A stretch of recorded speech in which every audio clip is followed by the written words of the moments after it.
Power 6 बनाने, तो ये बन जाएगा 52 multiplied by 10 to the power 6। एक पावर डिक्रीज करनी थी इसलिए मैंने आगे कर दिया डेसिमल, तो ये 52 बन गया। ठीक है, उसके बाद क्या हो रहा है 5.2 multiplied by 10 to the power 6।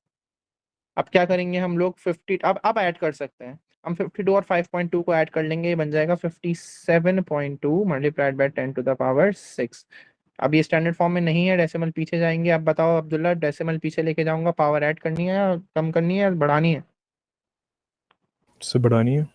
बढ़ानी है, 10 की पावर 7 हो जाएगी। गुड।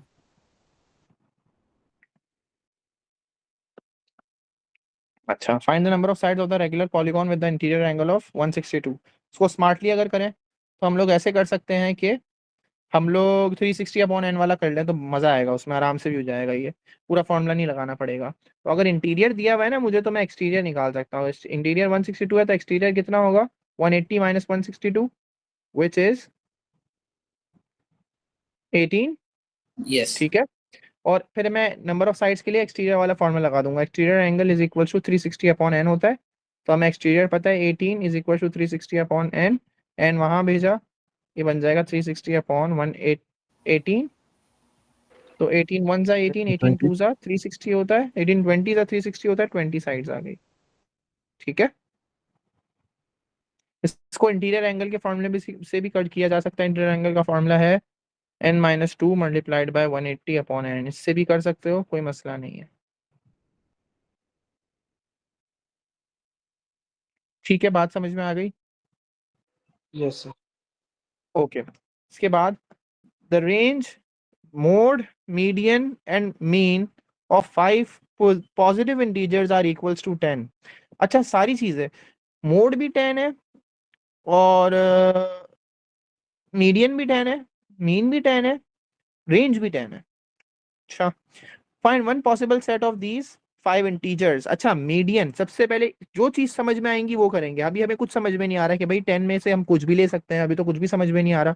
हमें ये चीज पता है कि मोड का मतलब होता है मोस्ट रिपीटिंग। अगर मोड भी 10 है तो उसका मतलब 10 तो 2 दफा आने वाला है, 2 या 3 दफा आने वाला है। यहाँ तक बात समझ में आई? जी सर। Yes sir. दूसरी चीज, मीडियन भी 10 है, इसका मतलब है मीडियन कहाँ आएगा, बीच में क्या आएगा, बीच में 10 आएगा। तो ये जो हमारे पास ये 5 ब्लैंक्स है, इसमें बीच में हमारे पास क्या आने वाला है, 10 आने वाला है यहाँ। ठीक है, उसके बाद कहा जा रहा है highest minus lowest is also, highest minus lowest क्या है हमारा, 10 ही। हाई 10 है, वो भी 10 है, हाईएस्ट माइनस लोएस्ट भी 10 है। तो मतलब कोई ऐसा लिखना पड़ेगा, जैसे 5 एंड 15 लिख सकते हैं अगर हम इसको ऐसे सीक्वेंस ऑर्डर में लिख रहे हैं, या फिर हम लोग लिख सकते हैं 6 और 16, मैं एग्जाम्पल ले रहा हूँ। और हम ऐसे लिख सकते हैं, हम ऐसे लिख सकते हैं कि हम यहाँ पे लिख दें 4 और 14। तो बहुत सारी चीजें हैं, अभी देखते हैं क्या क्या हो सकता है अभी। अच्छा, दूसरा क्या कह रहा हूँ मैं, दूसरा ये लोग कह रहे हैं कि ना मीन भी जो है वो हमारे पास क्या है, 10 है। तो मीन का फॉर्मूला क्या होता है, mean equals to sum upon number. Number पे हम लोग लिखेंगे 5, मीन की जगह हम लोग लिखेंगे 10, और हमारे पास आ जाएगा सम, तो ये बन जाएगा 50। तो अब ये भी एक बात आ गई कि हम लोग को नंबर जैसे सोचने जिनका सम क्या बने, 50 बने। तो बहुत सारी चीजें। अब एक और चीज, मोड जो है वो बता रहा है कि दो 10 आने चाहिए, तो एक 10 मैं यहाँ पे भी लिखूंगा। आई बात समझ में? यहाँ पे लिख दूं या वहां पे लिख दूं, कोई मसला नहीं, मैंने यहाँ लिख दिया। कोई बच्चा कह सकता है यहाँ पे लिख दें सर, तो जब भी कोई मसला नहीं होने वाला। फिलहाल चलो यहाँ लिख देते हैं। चलो, अगर यहाँ पे कौन सा नंबर आएगा, यहाँ पे कौन सा नंबर आएगा कि हमारी जो ओवरऑल रेंज बन रही है वो क्या बने, वो रेंज बने 10 10। की। तो यहाँ पे अगर मैं लेट से ले लेता हूँ 15 और वहां पे ले लेता हूँ मैं 5, तो ये रेंज बन रही है। अब मुझे सिर्फ एक ही चीज देखनी पड़ेगी कि इन सबको मैं ऐड कर रहा हूँ तो क्या ये 50 बन रहे हैं, तो फिर ये भी पता चल जाएगा आपको। कुछ बात समझ में आई? जी सर। तो ये कितने बन रहे हैं, 5 प्लस 5 10, 10 प्लस 10 20, 10 20 प्लस 10, 5 प्लस 5 10 20 30, कितना हो रहा है 20, 15 प्लस 5 20 हो गया, सॉरी 15 प्लस 5 20, 30 एंड 40। तो यहाँ पे भी क्या आ सकता है, 10 आ सकता है। तो देखो, इससे सारी चीजें सेटिस्फाई हो रही हैं। हमारा मोड भी 10 आ रहा है, मीडियन भी 10 आ रहा है, मीन भी हमारे पास 10 आ रहा है, और रेंज भी 10 है। थोड़ा सा टेक्निकल था ये क्वेश्चन, तभी 4 मार्क का था। आप लोग ऐसे दिखा सकते हो कि हाईएस्ट माइनस लोएस्ट अगर वर्किंग दिखानी है तो हाईएस्ट माइनस लोएस्ट हमारा 10 आना चाहिए, तभी हमने 15 माइनस 5 लिया है 10। कोई बच्चा अगर बोले सर मैं 4 और 14 लेना चाह रहा हूँ, तो उसका उस हिसाब से आंसर आएगा। फिर लेट से 4 भी ले सकता है, लेकिन कोई बच्चा 1 नहीं लेगा, 1 और 11 नहीं ले सकता। फिर उसमें जो है उसका प्रॉब्लम क्या रहेगी, 1 और 11 लेने से बाकी उससे फुलफिल नहीं हो सकेंगे। बाकी जो हमारे आंसर्स आएंगे ना वो उस चीज से फुलफिल नहीं हो सकेंगे, पूरे 50 नहीं बनेंगे फिर। तो इसलिए हम लोगों को कुछ इस तरीके के नंबर्स लेने हैं जिससे हमारे पास सारी कंडीशंस फुलफिल हो, सारी कंडीशन मीट करें। सर मेरा एक क्वेश्चन था, अगर हम 4 और 14 लें तो हमारे पास हाँ, टोटल सम में, जैसे हमारे पास यहाँ पे 10 जहाँ आपने लिखा है वहाँ पे 11 आ जाता, तो ऐसे आंसर सही आ सकता है या गलत होगा? सम फिर भी 50 का ही बन रहा है। आप ये कहना चाह रहे हो मैं ये कि कहना यहाँ यहाँ रेंज। 4 है, यहाँ 14 है, जी। बीच में तो 10 ही आएगा, कोई डाउट नहीं है। नहीं, बीच में 10 है, उसके बराबर में भी 10 है। 10 आएगा क्योंकि मोड को भी फुलफिल करना है, तो ये रह जाएगा एक। हाँ, तो ये 11 आ सकता है। 11 नहीं 12 आएगा देखो। हाँ, जो भी मतलब अलग से आ सकता है 10 के अलावा। हाँ, तो अगर आपकी कंडीशन मीट कर रही है सारी ऊपर जो लिखी हुई है तो फिर तो आ सकता है। सही है ठीक सर। है, तो बिल्कुल सही रहेगा।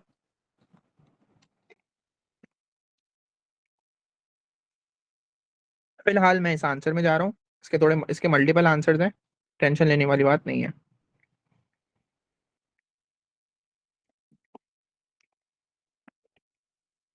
चलो, अभी तो इनका इसका टेस्ट भी है तुम लोगों का। Describe fully single transformation that map triangle T into triangle A. Triangle T से ट्राइंगल ए हुआ है।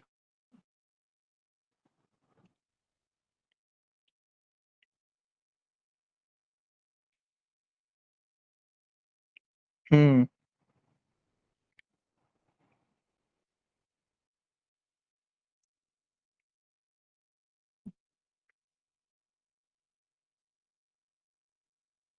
यस, टी ऐसे हुआ होगा तो हो सकता है कि ए में रोटेशन हुई है, बिल्कुल सही। क्लॉकवाइज है एंटी क्लॉकवाइज है?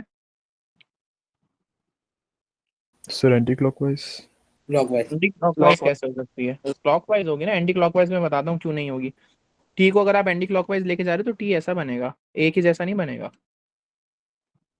क्लॉकवाइज है।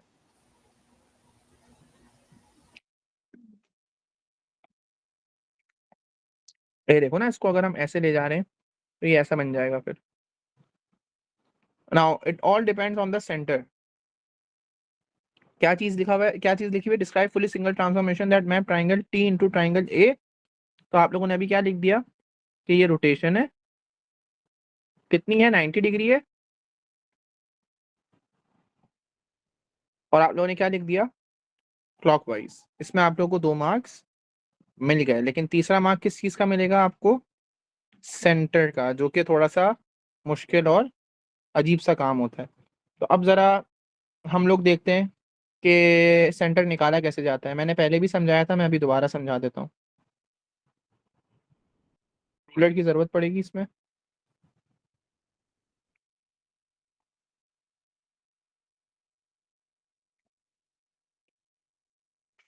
1 मिनट सब्र करना।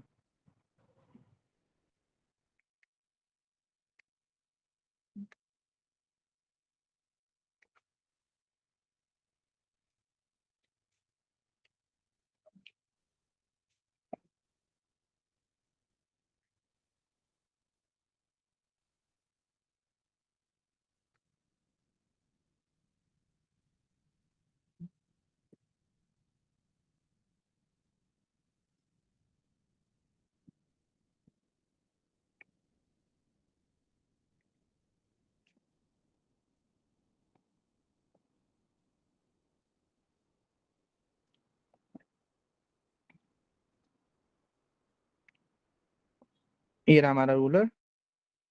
अब देखो इसमें करना क्या होता था, मैं बताता हूँ। करना ये है कि इसको ऐसे अलाइन करना है।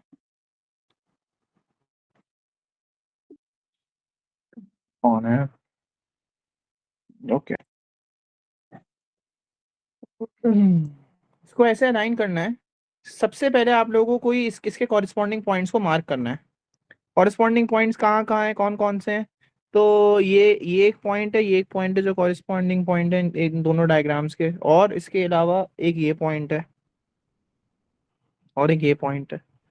ठीक है, तो अगर हम इनको क्या करें, इनको मेजर करें सबसे पहले एक लाइन ड्रॉ करनी पड़ेगी, इनको मेजर करना पड़ेगा। तो अगर मैं लाइन ड्रॉ करता हूँ पॉइंट टू पॉइंट, अब इस लाइन को क्या करना पड़ेगा, मेजर करना है।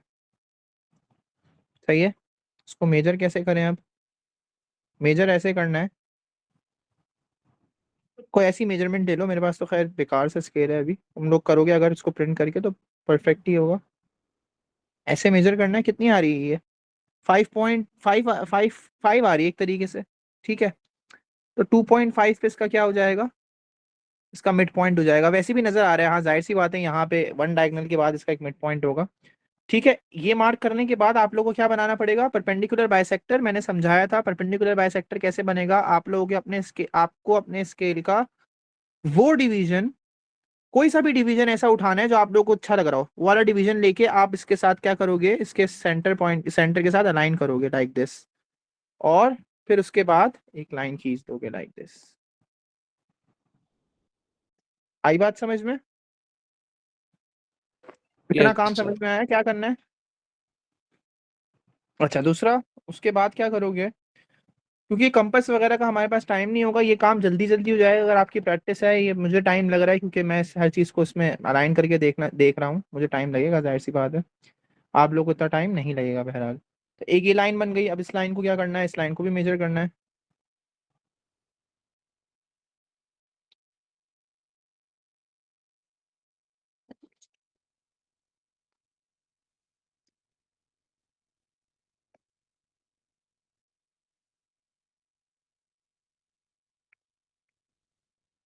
कितनी आ रही है ये, 9.2। 9.2 का आधा क्या है, 4.6। 9.2 नहीं आ रही, 9 पॉइंट समथिंग आ रही है। ऐसा ही कुछ है, चलो 9.2 है, इसको आधा करेंगे, 4.6 है। 4.6 यहाँ पे कहीं आ रही है, यहाँ पे डॉट बना लेंगे।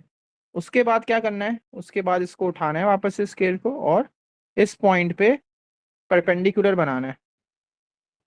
तो आपको आपको कोई सा भी स्केल का डिवीजन उठाना है लाइक दिस, और फिर उसके डिवीजन से एक परपेंडिकुलर लाइन बनानी है। ये बन गई आपकी परपेंडिकुलर लाइन। आप लोग देख सकते हो ये दोनों परपेंडिकुलर्स जहां मीट करते हैं वो आपका क्या कहलाता है, सेंटर ऑफ रोटेशन। अब ये एक मार्क के लिए है ये सारी चीजें। ठीक है, तो सेंटर ऑफ रोटेशन हमारा कितना आ रहा है फिर, 4,3। ये भी एग्जाम में मैंने दिया है प्रॉपरली, इसको जब आप लोग प्रिंट करोगे और जब ये काम करोगे आप लोग आराम से सेंटर निकाल लोगे। परपेंडिकुलर बाइसेक्टर लगा निकालने होते हैं तो ये डिवीजन वाले मेथड से, स्केल के डिवीजन से चेक करके निकाल सकते हो, ये अच्छा तरीका है। ठीक है, सबको बात समझ में आ गई। Yes sir.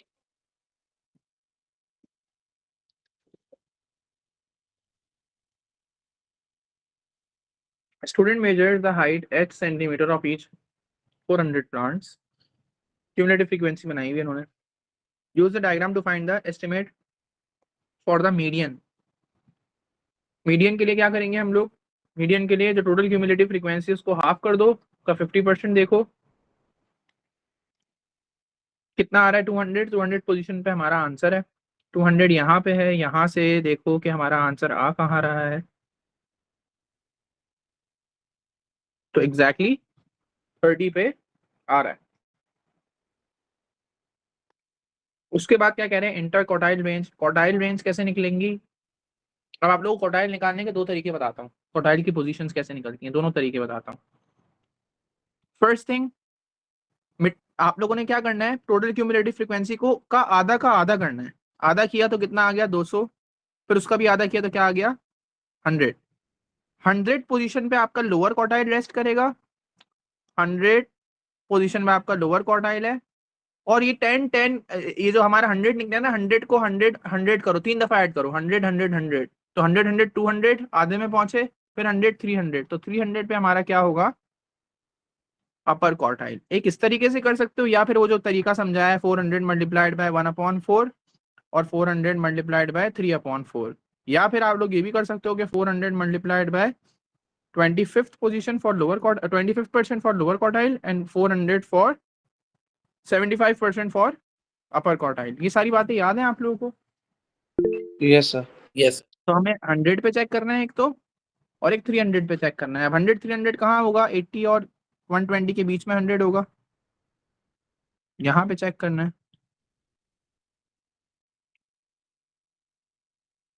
कितना आ रहा है ये?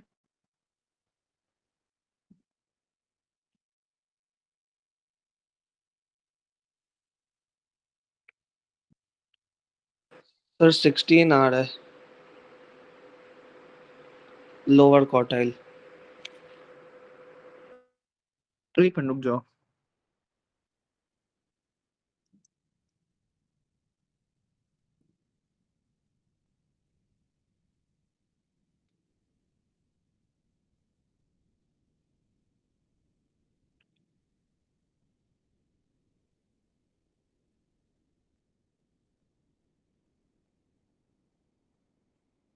कितना आ रहा है? 16 16 आ रहा है, इन दोनों के बीच में आ रहा है। तो 11 12 13 4 नहीं सॉरी अपना 12 होगा ना, 12 14 16 16 17 आ रहा है। ठीक है, तो हमारा लोअर क्वार्टाइल 17 है, 16 नहीं है। गौर से देखो, 16 से आगे है, बीच में है ना इन दोनों के, 17 है। एक डिवीजन, एक छोटा डिवीजन, सब डिवीजन जो है 2 के बराबर है। ठीक है, यस सर तो हमारा लोअर क्वार्टाइल आ रहा है 17 और अपर क्वार्टाइल कितना आ रहा है? 100 300 पे देखना पड़ेगा, इसके बीच में बिल्कुल।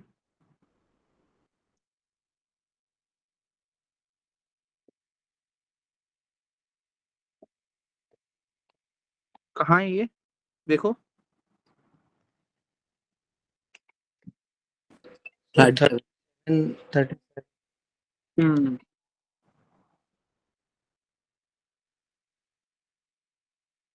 तो अपर माइनस लोअर हमारी इंटर क्वार्टाइल रेंज आ गई। 80th परसेंटाइल, 80th परसेंटाइल का मतलब ये 80% निकालना है आपको टोटल क्यूमुलेटिव फ्रीक्वेंसी का, जिससे पोजीशन आएगी और उससे आंसर निकालना है हम लोगों को। 320 पे हमें आंसर देखना है, 320th पोजीशन पे। तो हम क्या करेंगे, 320 पे आंसर देख लेंगे कि क्या आ रहा है। 40 आ रहा है सर। 40 40 आ रहा है, यस सर। 40 से थोड़ा सा पीछे है मेरे हिसाब से। वेट, 30, हाँ थोड़ा सा पीछे है। अगर हम देखें ना और से 320 से आधे पे है, 40 नहीं है एग्जैक्ट। वही 39 होगा फिर, जाहिर है एक उसके बराबर है ना, 39 होगा। ठीक ओके। है,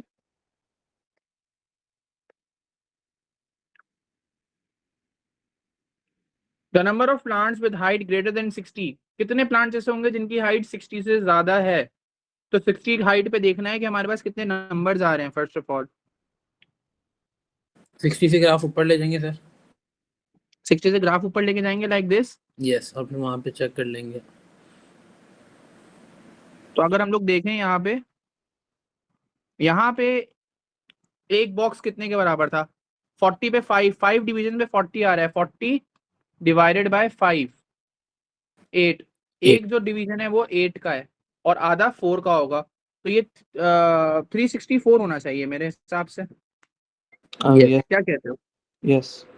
सही है। अब 36 आपके जो 364 से ऊपर वाले हैं ना, 364 से ऊपर वाले वो ग्रेटर हाइट वाले होंगे, और इससे जो नीचे वाले होंगे ना वो 60 से लेसर हाइट वाले होंगे, जो 364 से नीचे वाले होंगे। आ रही है बात समझ में? जी सर। ठीक है, तो फिर इसके हिसाब से हमारे 364 माइनस 400 हो जाएगा, जो कि कितना होता है? 400 माइनस 364 कितना होता है? सर 30 34 36 36 36। 36 हो जाएगा, बिल्कुल सही आंसर। गुड। रेंज दी हुई है मार्किंग स्कीम में 34 से लेके 38 तक, आंसर एक्सेप्टेबल है हमारा, बिल्कुल बीच में आ रहा है, इसका मतलब हमारा परफेक्ट आंसर है। क्लियर है? जी सर फ्री के मार्क्स है ये। हम्म जिसकी प्रैक्टिस है उसके लिए फ्री के मार्क्स हैं। थैंक यू जैद भाई, बता दिया आपने। वेलकम बस चलो, the heights are also shown in the frequency table, ठीक है। complete the histogram, again very easy। इसमें क्या करेंगे, फ्रीक्वेंसी डेंसिटीज निकालनी है। 0 से 20 का बना के दिया हुआ है, उसकी फ्रीक्वेंसी डेंसिटी ना निकालो, छोड़ दो, इसकी निकालते हैं। फ्रीक्वेंसी डेंसिटी का formula frequency upon class width था। क्लास विड्थ कितनी है, 10 है, कितना आ गया 8, इसकी 8 आ रही है, इसकी हाइट 8 तक बनेगी। इसका क्या है, frequency upon class width 124 frequency, class width 10 है, अगेन 12.4 हो जाएगी इसकी हाइट, ठीक है। और इसकी इस क्लास डिवीजन की कितनी हो जाएगी, 76 divide by frequency upon class width है, तो क्लास विड्थ 40 है। अच्छा, क्या 76 और 4 डिवाइड हो सकता है, देखो 7 1 जा 4 1 जा 4, 3, हाँ हो जाएगा, 4 9 जा 36, यस। सो इधर आ जाएगा 10 और ऊपर आ जाएगा 4 1 जा 4, 3 यहाँ 9 जा 36, तो ये बन गया 19/10 1.9, ठीक है। Yes sir. तो चलो अब 20 से 30 की कितनी आ रही थी, 8 आ रही थी, सो 20 से 30 8 आ जाएगी लाइक दिस। फिर उसके बाद 30 से 40 12.4 आ रही है। 12.4 कितनी होगी, क्या डिवीजन है, हाँ मेरे ख्याल में 2 पे 5 का है ना, 0.4 का डिवीजन है, ठीक है। 12.4 बिल्कुल सही लगाया मैंने। उसके बाद 40 से 80 1.9 पे, 1 पॉइंट ये हो जाएगा हमारा इससे थोड़ा सा नीचे चलेगा, अगर हम थोड़ा सा नीचे इनको शो कर देंगे, बिल्कुल एक्यूरेट तो नहीं दिखा सकते।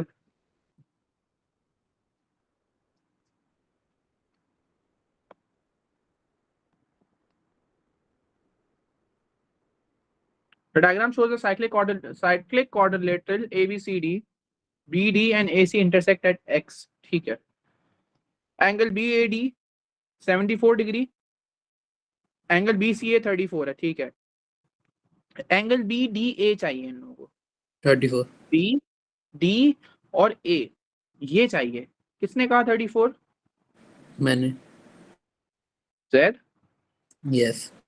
Okay good. 34 कैसे, बटरफ्लाई प्रॉपर्टी है, यहाँ नजर आ रही है, सही है। प्रॉपर्टीज अगर आप लोग देखोगे आराम से पता चल जाएगा, प्रॉपर्टीज अगर दिमाग में बैठी हुई है। चलो अब निकालना है बी सी और डी, ये पूरा निकालना है आप लोगों को। तो अकॉर्डिंग, हाँ बताओ। Quadrilateral property quadrilateral property. Quadrilateral property है, cyclic quadrilateral, opposite angle of the quadrilateral are supplementary. So ये अगर एंगल 74 है तो ये क्या होगा 180 माइनस 74, तो ये हो जाएगा आपका 180 minus 74 which is 106 degree. Last में एंगल ए बी और डी, ये निकाल लिया था हमने 34, ये ए बी डी ये निकलवा रहे हैं। ऐसा क्वेश्चन आ जाए तो क्या ही बात हो, बहुत ही आसान था ये वाला। आगे क्या करेंगे बताओ, 74 और 34 को ऐड करके 180 से माइनस कर दें, यस। बिल्कुल गुड। 180 माइनस 34 प्लस 74, ये जाएगा 108, 108 से माइनस करेंगे 180 को तो 72 आंसर आ जाएगा। आगे चलते हैं। In the diagram triangle ADX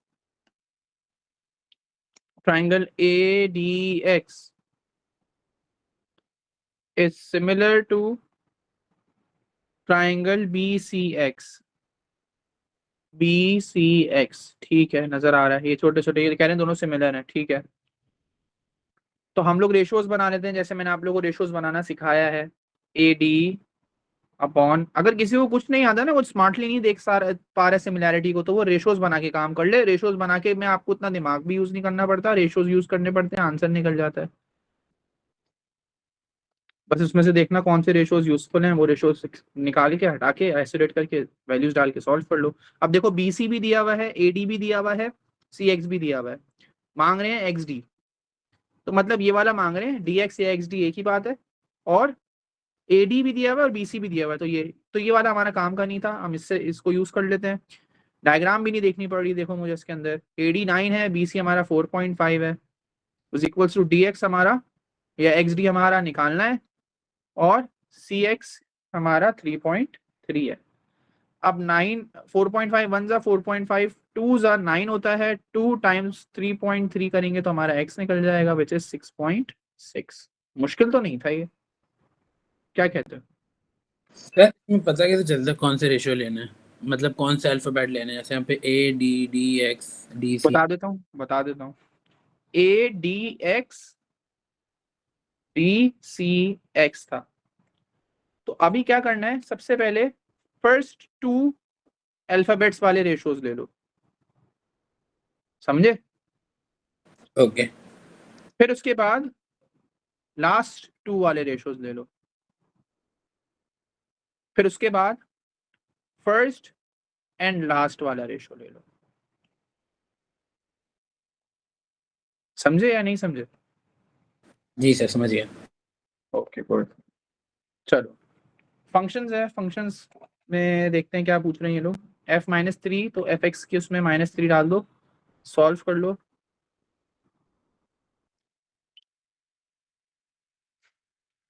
nine answer है।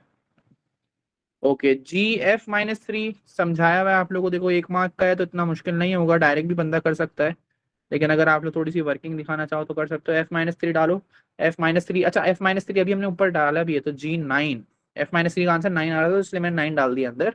अब g9 डालना है तो g9 के अकॉर्डिंग हो जाएगा ये हमारा 2 9 और +3 18 एंड देन 21 आंसर आ रहा है। फंक्शन का इनवर्स fx का इनवर्स निकालना है तो उसी की इक्वेशन लेके fx की जगह मैं y लिख रहा हूँ, x को सब्जेक्ट बनाना है,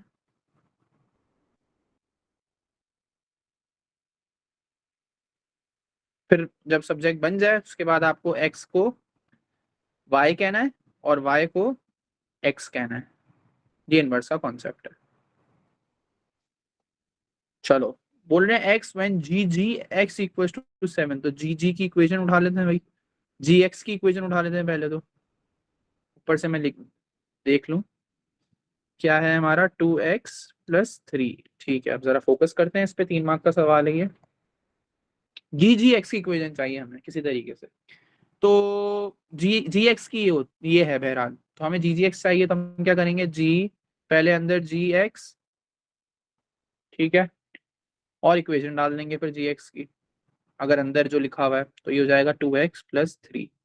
अब क्या करना है सेकंड स्टेप, gx में x की जगह 2x + 3 लिखना है, तो ये बन जाएगा 2 अंदर 2x + 3 फिर +3, बन गई gx की इक्वेशन।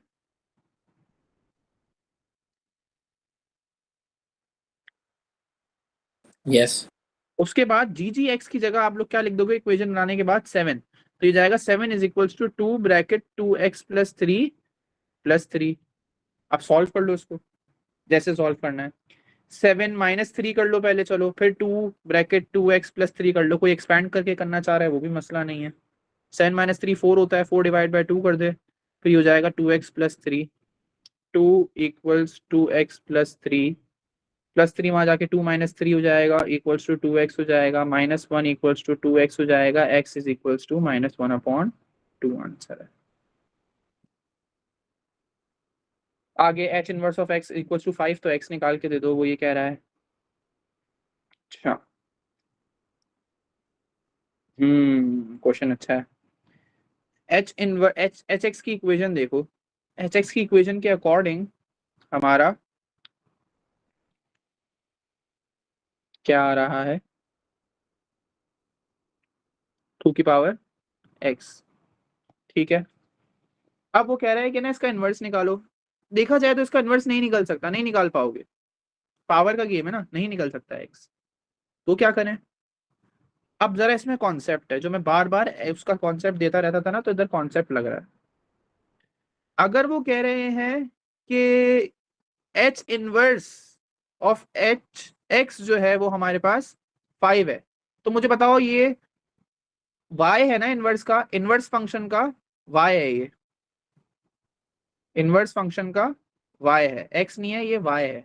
बात समझ में आ रही है? पहले इतना बताओ। जी सर। ठीक है, अगर मैं नॉर्मल फंक्शन की बात करूं, इनवर्स फंक्शन की बात नहीं कर रहा, अब मैं नॉर्मल फंक्शन की बात कर रहा हूं, तो ये नॉर्मल फंक्शन का क्या बन जाएगा? x। यस और नो? नॉर्मल फंक्शन का x होगा, अगर इनवर्स का वो ये है। देखो फंक्शन का कॉन्सेप्ट ये था, रूल ये था कि अगर आप फॉर एग्जांपल कोऑर्डिनेट्स, अगर आप इनवर्स निकालते हो, इनवर्स फंक्शन की बात करते हो, लेट से कोऑर्डिनेट 1, 2 थे, तो ये नॉर्मल अगर फंक्शन के थे तो फंक्शन के इनवर्स के आपके क्या बन जाएंगे? 2, 1। तो यहां से अभी मुझे पता चल रहा है कि इनवर्स फंक्शन का जो y है वो 5 है, तो नॉर्मल फंक्शन का 5 क्या हो जाएगा? x बन जाएगा। आई बात समझ में? ओके, तो ये बन जाएगा hx, अब x की जगह आप लोग डाल दो 5 is equals to 2 power 5, answer आएगा 32। ठीक है, तो अगर ये क्वेश्चन आ जाएगा, बच्चा बोलेगा आउट ऑफ सिलेबस आ गया, कभी हमसे इस तरह का इन्वर्स तो निकलवाया नहीं है जिंदगी में, तो ये कैसे आ गया? तो ये कॉन्सेप्ट ये है कि आप लोग को ये समझना पड़ेगा। समझना क्या पड़ेगा? डोमेन उसका इनवर्स का एक्स वाई का कॉन्सेप्ट है, इनवर्स का कॉन्सेप्ट है कि कोऑर्डिनेट्स स्वैप हो जाते हैं, तो ये आराम से क्वेश्चन क्रैक कर सकते हो जैसे अभी किया। ठीक है हरीब, सर एक दफा वापस समझा दें। वापस समझा देता हूँ। देखो एक एक बात है, इनवर्स करते क्यों है, इनवर्स होता क्या है? इनवर्स इनवर्स बेसिकली हमारे पास कोऑर्डिनेट्स को स्वैप कर रहा है, पूरा ग्राफ स्वैप हो जाता है, एक्स वाई चले बन जाता है, वाई एक्स बन जाता है, ये तो हम करते हैं इनवर्स में।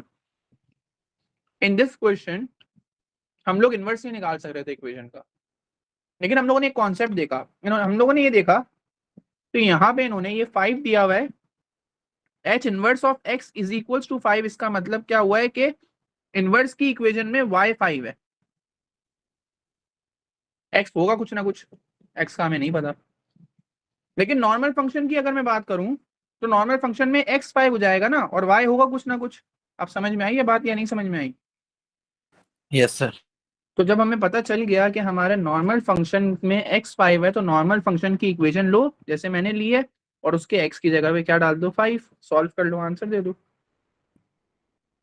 अगर ये नॉर्मल फंक्शन का y 32 है, तो इनवर्स वाले का x जो है वो क्या हो जाएगा? x 32 होगा। इनवर्स वाले का x जो है वो हमारा 32 होगा।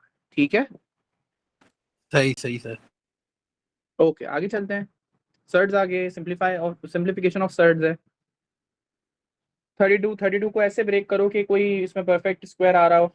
16 आ रहा है, 16 टू जा, ऐसे फैक्टर्स लो जिसमें परफेक्ट स्क्वायर आ रहा हो, तो 16 आ रहा है।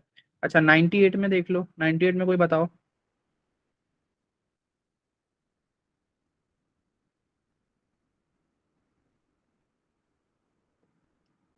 हाँ जी, 4 है, 16 है, 25 है, 32 36 है। सोचो, अगर मुश्किल लग रहा है तो आहिस्ता आहिस्ता कर लेंगे, 4 से कर लो पहले। देखो 4 फैक्टर है क्या 98 का? हाँ So 49. 49 टू जा, जी 49 टू जा 98 बनता है, ये कह रहे हो? जी शाबाश, good.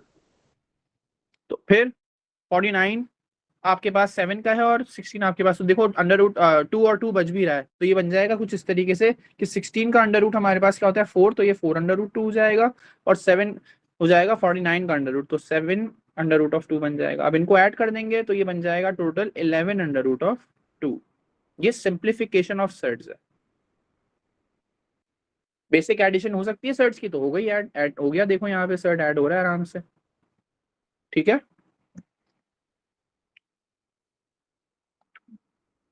Part B, rationalise the denominator. Denominator को रैशनलाइज करने के लिए हमें डिनोमिनेटर में से अंडर रूट हटाना है, गायब करना है, खत्म करना है। तो मैंने क्या कहा था कि आप लोगों को थर्ड आइडेंटिटी इंप्लीमेंट करनी होगी, और थर्ड आइडेंटिटी कैसे इंप्लीमेंट होगी, रैशनलाइजेशन कैसे होगी? जब आपने ऊपर नीचे दोनों तरफ मल्टीप्लाई करा दिया हो -1, ताकि नीचे थर्ड आइडेंटिटी अप्लाई हो सके। देखो ना दोनों में सेम है, बस आपके पास माइनस का ही फर्क है, प्लस माइनस का, तो थर्ड आइडेंटिटी लग जाएगी। ऊपर 1 से ही मल्टीप्लाई हो रहा है तो ऊपर क्या आ जाएगा? अंडर रूट 2 -1 अपॉन, नीचे क्या होगा? √2 + 1 और √2 - 1। नेक्स्ट स्टेप, इसको फिर आगे सॉल्व करते हैं फर्दर। तो ये बन जाएगा हमारा √2 - 1 upon, according to third identity a minus b a plus b के अकॉर्डिंग एक्सपेंशन इसकी कैसे होती थी, a² माइनस b²। तो पहली टर्म का स्क्वायर और दूसरी टर्म का स्क्वायर और बीच में माइनस, तो पहली टर्म का स्क्वायर √2 का स्क्वायर और 1 का स्क्वायर और बीच में माइनस आ गया, तो ये बन जाएगा √2 - 1 अपॉन 2 - 1 विच इज 1। तो आंसर हमारा √2 - 1 है। ठीक है,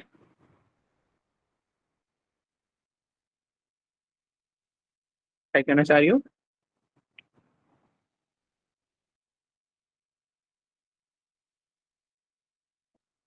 आप ये कहना चाह रही हो हम इसको और इसको कैंसिल कर दें? अगर आप इसको प्लस नहीं, माइनस प्लस को तो नहीं कर सकते, सेम चीज को ही कैंसिल कर सकते हैं ना। तो अगर आप इसको और इसको कैंसिल कर रही हो ना, तो मसला ये हो रहा है आप वापस से क्वेश्चन में आ जाओगी। सही है, तो थर्ड आइडेंटिटी अप्लाई करनी होती है बहरहाल हमें, ताकि हमारे पास नीचे से सर्ड्स खत्म हो जाए। अच्छा, ये बात याद रहे कि सर्ड डिनोमिनेटर से खत्म करना होता है, हमें डिनोमिनेटर में सर्ड्स नहीं चाहिए होता। अगर डिनोमिनेटर में सर्ड्स है तो रैशनलाइजेशन कहलाती है, वो रैशनलाइजेशन करनी पड़ती है। दूसरी चीज में क्या कह रहा था, थर्ड आइडेंटिटी क्यों अप्लाई की जा रही है, क्योंकि आफ्टर अप्लाइंग थर्ड आइडेंटिटी नीचे सर्ड बिल्कुल खत्म हो जाता है। तो कभी कभार मुझे किसी ने पूछा भी था कि सर थर्ड आइडेंटिटी क्यों यूज की जा रही है, तो ये लॉजिक है हमारी कि थर्ड आइडेंटिटी यूज करेंगे तो हमारा नीचे से सर्ड्स खत्म हो जाएगा, सर्ड बिल्कुल खत्म हो जाएगा, सर्ड फॉर्म। तो ये आंसर है हमारा बहरहाल। आगे चलते हैं। देखो ये प्रोपोर्शनैलिटी का साइन आ गया, इस तरह भी पूछा जा सकता है, तो कोई घबराने वाली बात नहीं है। प्रोपोर्शनल है तो आप लोग लिख दोगे y = k अपॉन √x। क्या करेंगे आगे, 8 = k अपॉन √4, k = 16। इक्वेशन बन जाएगी हमारे पास y = 16 अपॉन √x। इक्वेशन बन गई। अब क्या करना है भाई, x 49 है, y सॉल्व करके देना है, तो ये हो जाएगा 16 अपॉन √49। y = 16 अपॉन 7 आंसर है। 16 अपॉन 7 भी दे सकता है कोई बच्चा, इसको मिक्स फ्रैक्शन में देना चाह रहा है वो भी कर सकता है। तो 3 मार्क का आराम से सॉल्व हो गया। चलो कितना रह गया ये देखते हैं, थोड़ा सा ही रह गया है बस, पेपर मुश्किल नहीं था ये, मुझे लग रहा है स्पेसिमेन हमारे वाले से ज्यादा आसान था। बहरहाल खत्म नहीं हुआ है पूरा, कुछ थोड़े से डेंजर क्वेश्चन लग रहे हैं मुझे, आगे देखते रहेंगे।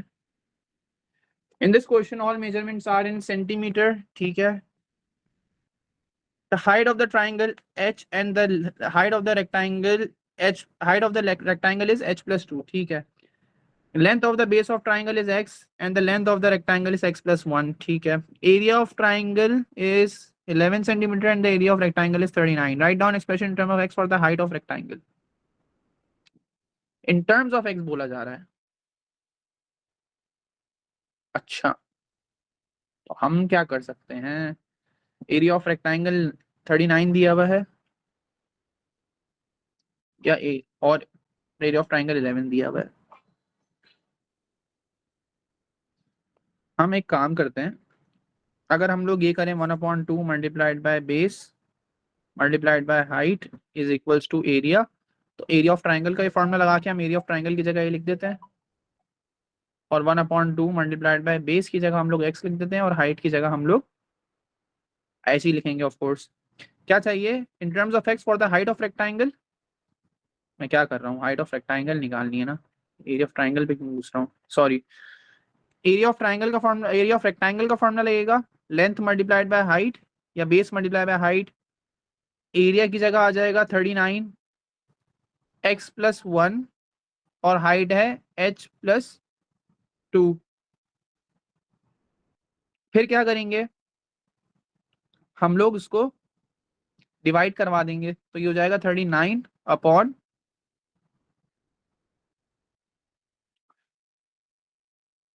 x plus 1 equals h plus 1।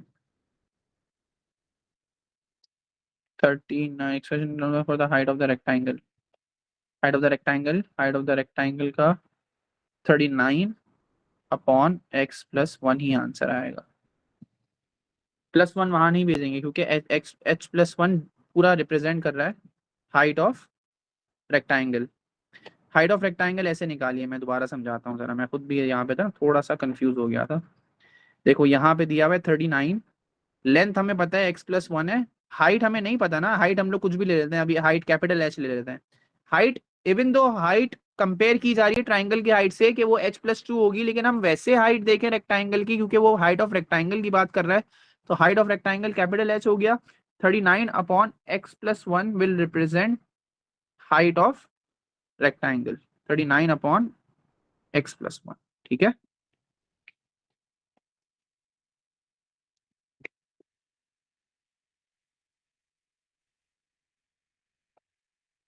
Okay सही है, ठीक है। उसके बाद क्या कह रहे हैं ये लोग, show that 2x² minus 15x plus 22 equals to 0। हम एक काम करते हैं, एच को उन्होंने एलिमिनेट किया हुआ है, हाइट को उन्होंने एलिमिनेट किया हुआ है, खत्म किया हुआ है, और आपस में दोनों इक्वेशंस को मर्ज किया हुआ है। हम दोनों की इक्वेशन बनाते हैं, दोनों के एरिया की इक्वेशंस बनाते हैं। तो एरिया ऑफ ट्राइंगल है हमारे पास 1/2 multiplied area equals to 11 equals to 1/2, base है हमारी x, हाइट है हमारी कैपिटल H। इसको अगर मैं हाइट की टर्म्स में लिखूं तो ये हो जाएगा 22 upon x equals to h, like this. ठीक है, ये हाइट ऑफ ट्राइंगल आ गई। अब रेक्टेंगल की अगर मैं बात करूं तो उसमें क्या था, 39 is equals to x+1 and h plus small h+1, या यही वाली जो इक्वेशन थी 39 अपॉन x+1, उसमें h की जगह आप लोग लिख दोगे h+2। 2 वहां पे माइनस करोगे तो हो जाएगा 39 upon x+1 minus 2 equals h। दोनों हाइट की फॉर्म में आ गई, इन दोनों को मर्ज कर देंगे तो ये हो जाएगा 22 upon x equals 39 upon x+1 minus 2। आगे सॉल्व करते हैं। आगे सॉल्व करने के लिए हम लोग को पहले एलसीएम लेना पड़ेगा और उसके बाद क्रॉस मल्टीप्लीकेशन होगी। 22 upon x is equals to 39 upon पूरे पे आ जाएगा x+1 और ऊपर 2 से मल्टीप्लाई हो जाएगा तो 2x माइनस 2 जाएगा यहाँ पे। आगे सॉल्व करेंगे 29 upon x equals 37 minus 2x upon x+1। अब क्रॉस मल्टीप्लाई होगा तो 22x plus 22 equals 37x minus 2x square. जरा अरेंज करते हैं इसको, 2x स्क्वायर और 37 को उधर भेज रहा हूं मैं, तो ये बन जाएगा 2x square plus 22x minus 37x plus 22 equals to 0। 2x square 22 minus करो 37 से तो minus 15x plus 22 equals to 0 shown. By factorizing, solve this equation. Find the two possible heights of the rectangle. Middle term breaking करनी है, अगर बोले by factorization तो middle term breaking करनी होती है, और वैसे भी कैलकुलेटर तो इसमें है नहीं तो मिडिल टर्म ब्रेकिंग करनी पड़ेगी। 44 के फैक्टर्स ऐसे सोचो जिसकी वजह से 15 आए।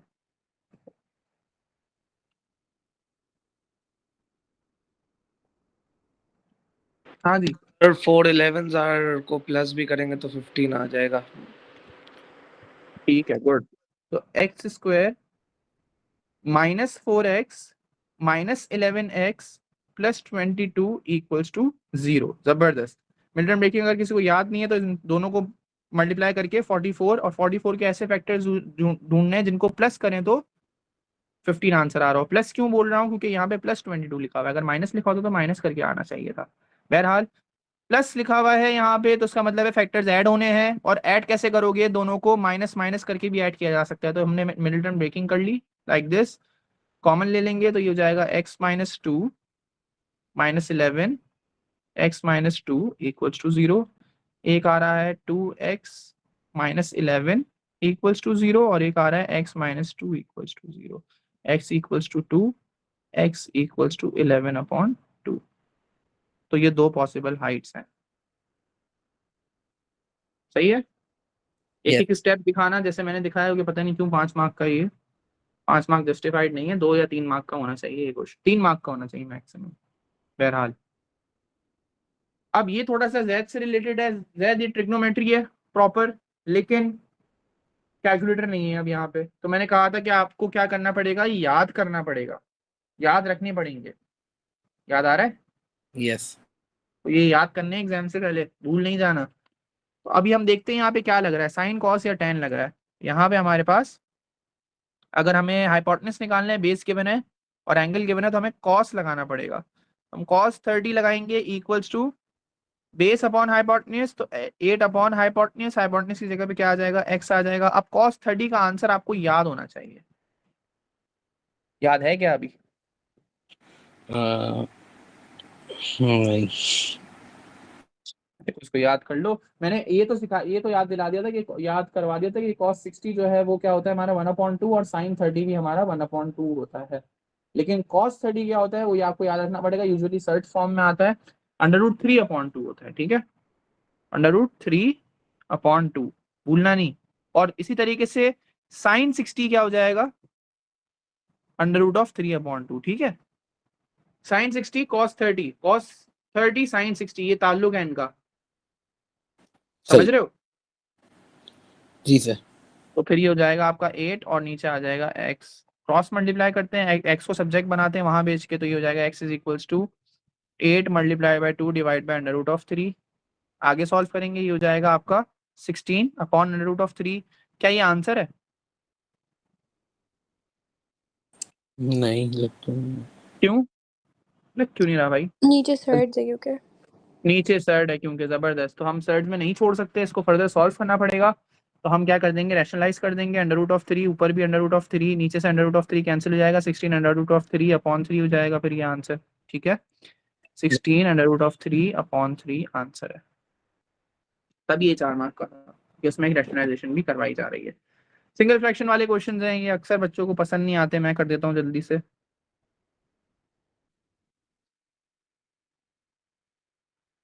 डिनोमिनेटर सॉल्व नहीं करना, टाइम बचाना अपना।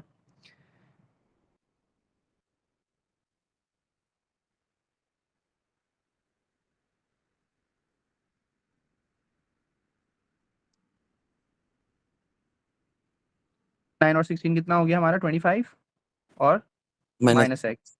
गुड।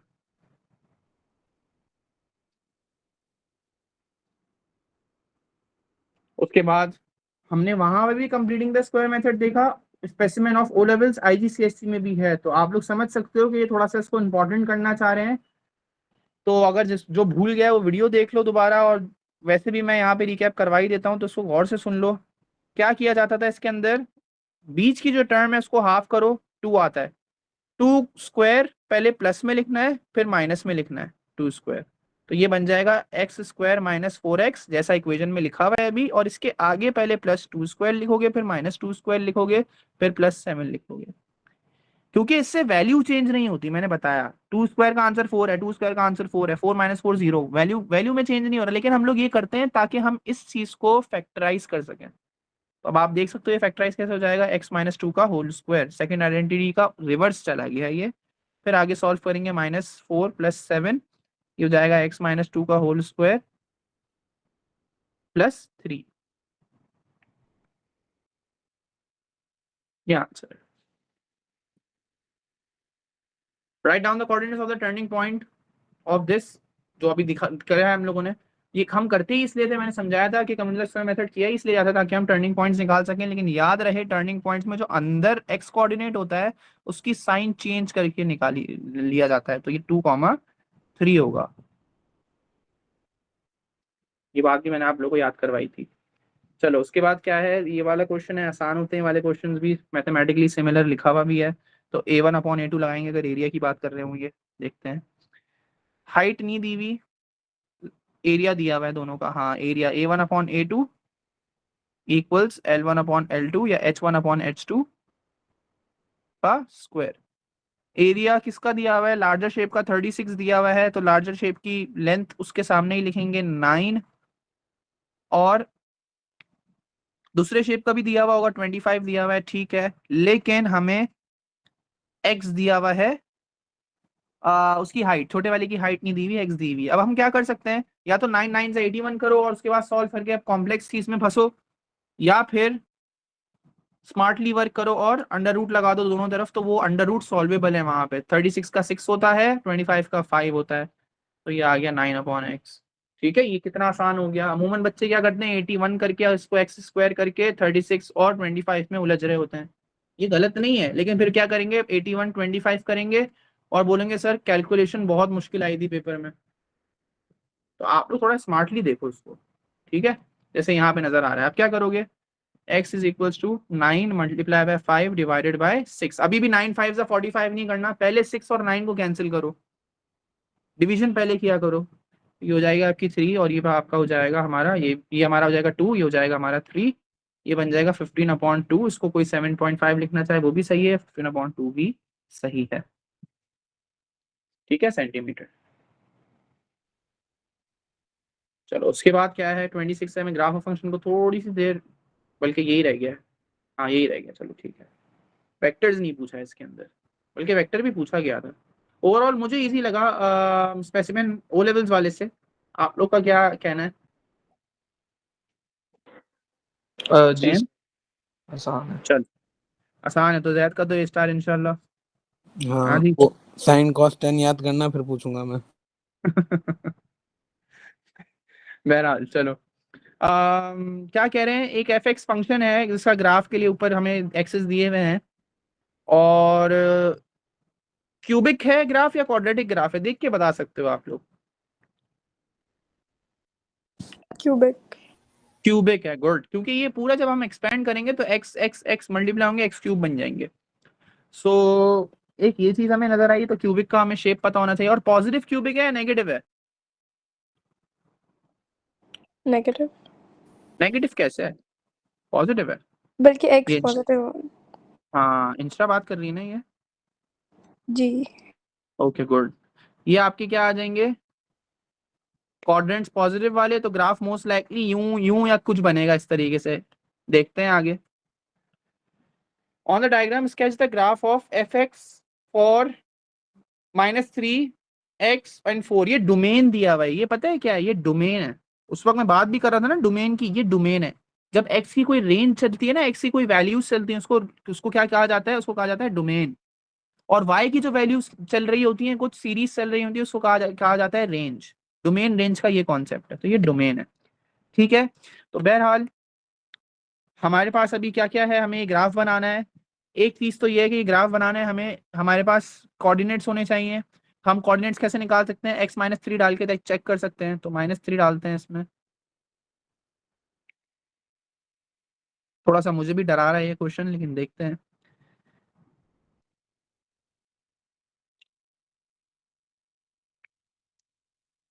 थ्री 9 27, नहीं 6 होगा ये, मैंने 3 6 18 एंड -18 आ रहा है, देख लो -18 है। ठीक है, क्योंकि माइनस माइनस प्लस हुआ, फिर प्लस माइनस माइनस हुआ, तो ये -18 आंसर आ रहा है। यहाँ पे आएगा एक कोऑर्डिनेट। स्केचिंग करनी है, रफ स्केच करेंगे, प्रॉपर ग्रिड नहीं चाहिए हम लोगों को, बस इसी तरीके से छोटे छोटे क्रॉस ला के ट्रेसिंग ट्रेसिंग सा करना है आप लोगों को। अच्छा, अगर मैं यहाँ सब जगह x0 रखता हूँ तो y क्या आ रहा है, ये भी चेक कर लेते हैं। x0 पे y क्या आ रहा है, x0 एंड y क्या आ रहा है, तो हम लोग देख लेंगे। 0, सभी 0 हो रहा है ना फिर तो, हाँ 0 ही हो रहा है, सब मल्टीप्लाई हो रहा है ना, हाँ तो x0 पे y भी क्या है, 0 है। अच्छा, तीसरी चीज +4 डाल के देख लेते हैं अब इक्वेशन के अंदर। 4 4 + 2 4 -3 1 6 24।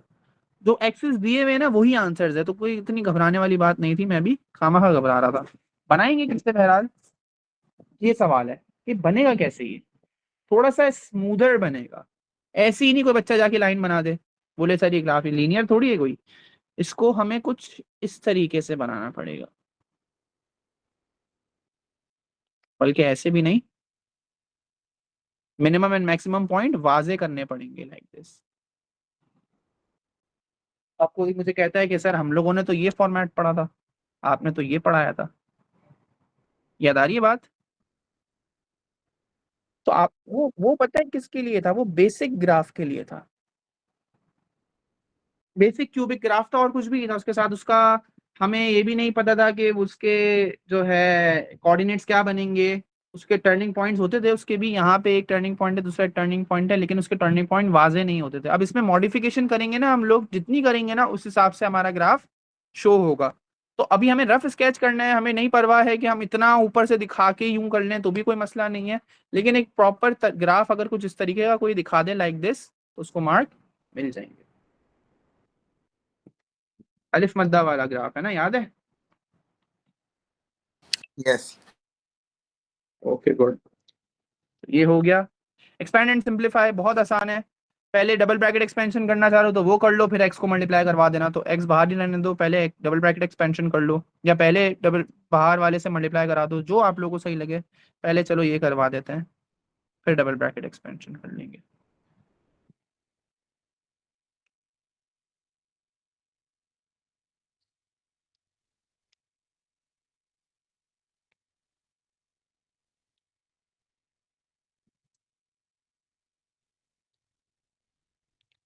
ये आंसर आ रहा है।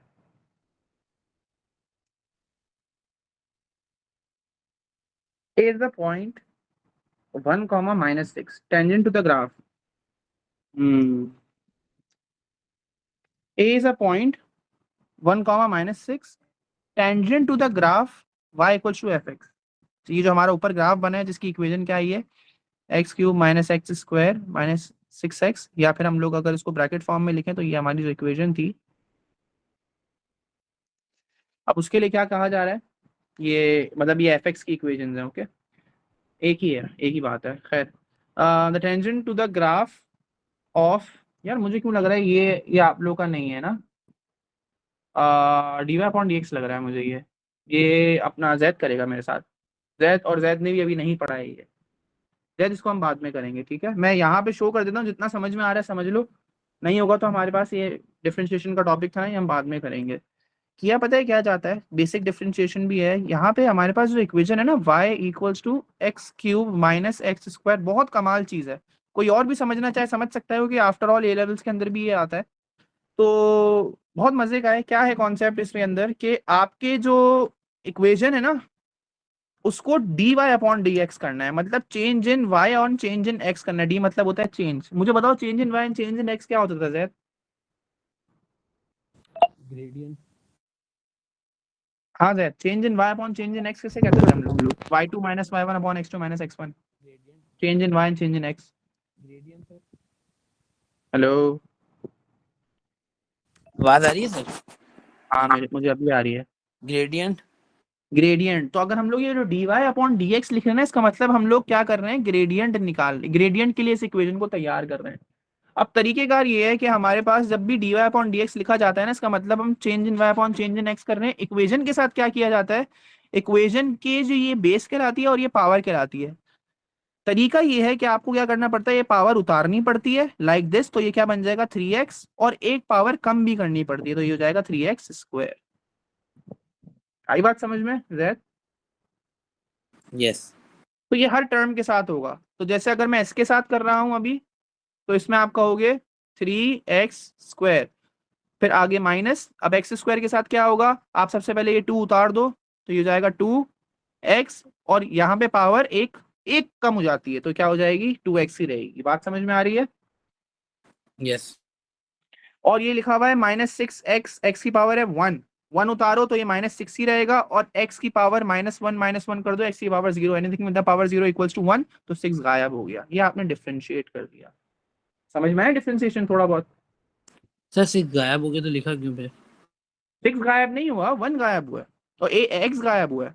x की पावर 0 बन गई थी, एनीथिंग विद द पावर 0 = 1, 6 1 जा 6, -6 ही आ रहा था अभी। सही से। समझ में आया कुछ? जी सर। ठीक है, गुड। उसके बाद क्या कह रहे हैं ये लोग, a is the point this, अच्छा, the tangent to the graph at a meets y axis at b। अच्छा, अभी हमें क्या करना पड़ेगा, अब हमें करना पड़ेगा, ये dy/dx क्या है, हमारा ग्रेडियंट है। तो ग्रेडियंट के लिए अब हमें क्या करना पड़ेगा, हमें ये देखना है कि जब x की वैल्यू 1 है तो हमारा ग्रेडियंट क्या आ रहा है, क्योंकि ये बोल रहे हैं टेंजेंट कहाँ बनाया जा रहा है, टेंजेंट बनाया जा रहा है टेंजेंट क्या होता है हमारा, अगर कोई ग्राफ चल रहा है ऐसे टेंजेंट ऐसे बनता है ना। अब उसी का ग्रेडियंट निकालने की टेक्निक बता रहा हूँ मैं तुम्हें, कैसे निकाली, dy अपॉन dx कर दो। अच्छा, यहाँ कोऑर्डिनेट क्या था, 1, -6 था। तो अब आप अगर x कोऑर्डिनेट 1 डालोगे तो आपको पता चल जाएगा कि इस पॉइंट में ग्रेडियंट क्या है। जो हम टेंजेंट बना के टेंजेंट के फेवरेट अच्छे पॉइंट निकाल के जो ग्रेडियंट निकालते हैं ना, वो dy अपॉन dx से डायरेक्ट निकल सकते हैं। आप कुछ समझ में आ रहा है मैं क्या कहना चाह रहा हूँ? यस तो ये ओ लेवल्स वाले बच्चे छोड़ दें, ये आप लोग इसमें नहीं है, IGCSE वाले बच्चे सुन सकते हैं, जो भी सुन रहा है। देखो ग्रेडियंट डायरेक्ट आ गया -5। अगर हम एक्चुअल ग्राफ में बनाते टेंजेंट और सॉल्व करते -5 के करीब आता, लेकिन ये एक्यूरेट मिल गया आपको। अब वो क्या कह रहे हैं कि ना, tangent meets the y axis at b। मतलब अगर y एक्सिस होगा यहाँ पे कहीं, y एक्सिस होगा तो टेंजेंट वहां जाके इसको मीट कर रहा है y एक्सिस पे। तो हमें टेंजेंट की लाइन तो चाहिए ना, लाइन ऑफ टेंजेंट, ताकि हम बना सकें। लाइन ऑफ टेंजेंट हमें चाहिए ताकि हम ये कोऑर्डिनेट b निकाल सकें। कोऑर्डिनेट b चाहिए इन लोगों को। तो टेंजेंट की इक्वेशन कैसे बनेगी, आप करोगे y इक्वल्स mx प्लस सी। m पता चल गया -5 है। y और x कहाँ से मिलेंगे, पॉइंट a से। ये रहा कोऑर्डिनेट a से। तो ये -6 इज इक्वल टू -5, x की जगह 1 डाल देंगे, plus c, -5 plus 5 equal c, c equals -1। तो अब टेंजेंट की इक्वेशन क्या बन रही है, y is equals to -5x -1। तो ये टेंजेंट बेसिकली y एक्सिस पे कहाँ कट कर रहा है, -1 पे कर रहा है। तो आंसर आपका आ जाएगा 0, -1। ठीक है जैद, इसको सर। करेंगे और टेंशन नहीं लेना। हाँ बोलो। सर ऊपर क्वेश्चन में आपने जो यहाँ पे वैल्यू ली है y इक्वल्स टू, उस पीछे वाले आंसर से उठाइए। वो वाले आंसर से क्यों उठाई, ये मुझे समझ नहीं आया। कौन से वाले आंसर से उठाइए, ये एक्सपेंड एंड सिंपलीफाई के आंसर से आपने ये वैल्यू क्यों उठाई, पार्ट क्योंकि से? यही तो इसी का तो टेंजेंट बन रहा है। क्वेश्चन पढ़ो, the tangent of the graph y equals to fx, fx y equals to fx। ये तो इक्वेशन थी शुरू से, ये देखो ये रही fx की इक्वेशन। अच्छा अच्छा, सही सही सही। सही है, इसी का हमने डिफरेंशिएट किया। इसी को डिफरेंशिएट करने के बाद x कोऑर्डिनेट डाला उस पॉइंट पे जहां हमें टेंजेंट बनाना है। उसका x कोऑर्डिनेट डालने के बाद हमने वहां का ग्रेडियंट पहचान लिया, पता कर लिया। उस ग्रेडियंट के साथ क्या किया, उस ग्रेडियंट से हमने और उस कोऑर्डिनेट से हमने मिलके टेंजेंट की इक्वेशन बना ली, जो y एक्सिस पे -1 पे कट कर रही है। तो वही कोऑर्डिनेट्स चाहिए थे कि y एक्सिस पे कोऑर्डिनेट्स क्या आ रहे होंगे कट पे। तो 0, -1 है। और सर एक और बात पूछनी थी, हम्म। ऊपर करें थोड़ा सा। सर इसमें जो हमने वैल्यू अपनी मर्जी से आपको वैल्यू डालनी होती है ना x की, ताकि आपको पता चल जाएगा कहाँ पे इंटरसेक्ट हो रहा है। नहीं, जो रेंज के अंदर दी हुई है। हाँ मतलब यहाँ पे रेंज दी हुई है, वैसे अगर नहीं दी हुई होती तो फिर आप डाल के देख लो तो। हाँ, फिर वो डाल के देखते हैं, लेकिन वो बहुत कॉम्प्लिकेटेड है। इस तरह ग्राफ आपसे बनवाएंगे, लीनियर ग्राफ बनवा सकते हैं। लीनियर ग्राफ तो इजी होता है ना, कि आपने 2 कोऑर्डिनेट भी डाले तो आपको सीधी लाइन पता चल जाएगी। क्वाड्रेटिक में ऐसा नहीं करवाएंगे ना, क्यूबिक में। सही सही। ठीक है, तो सारे बच्चे यहीं पे हो या भाग गए? यही पे। कोई सुन रहा था क्या जैद के अलावा भी ये आई भाग गया। Part C? ये बड़ा इंटरेस्टिंग है। इंशाल्लाह आप लोग आगे लोगे ना तो आप लोगों की बातें याद आएंगी। बड़ी बड़ी इंटरेस्टिंग चीज़ है ये, आप लोग यूज़ भी कर सकते हो। मतलब मैं उस पर इंकरेज नहीं करूंगा कि आप ये यूज़ करके आप लोग अपना टेंजेंट का ग्रेडियंट निकालो, लेकिन निकाल सकते हैं। टेंजेंट का नहीं, वो जो हमारे पास इक्वेशन है, इक्वेशन को डिफरेंशिएट करो, डिफरेंशिएट करके उसमें एक्स की वैल्यू डाल दो, आपको पता चल जाएगा कि वहाँ का ग्रेडियंट क्या है। लेकिन अगर आप लोग वैसे भी टेंजेंट बनाने में परफेक्ट हो चुके हो तो आप लोग डायरेक्ट भी, मतलब आप लोग वो अगर परफेक्ट वैसे भी हो चुके हो तो आप लोग टेंजेंट निकाल के खामोशी से उसके अंदर टेंजेंट जो अच्छा सा आ रहा होगा वो दे देना, क्योंकि टेंजेंट में वो वैसे भी रेंज देते हैं। एक्चुअल एग्जैक्ट आंसर वैसे भी उनको नहीं चाहिए होता। तो बहरहाल ये था पेपर पूरा, 1 घंटा 17 मिनट में किया है। ये रोज रोज टाइम कम हो रहा है, मुझे लग रहा है फिर कभी आधे घंटे में भी कर लूंगा पेपर। सर आप कर लो मेरी जगह। तो बहरहाल अच्छा पेपर था, लेकिन ये काफी आसान था, शायद इसलिए भी 1 घंटा 17 मिनट में हुआ है ये पेपर। ठीक है, सर तो हाँ जी बोलो, क्या कह रहे हो? हाँ, लेकिन इसमें वो चीज़ है जो मुझे सबसे ज्यादा मुश्किल लगती है, graph of function. Graph of functions है, ग्राफ ऑफ फंक्शंस की प्रैक्टिस करो।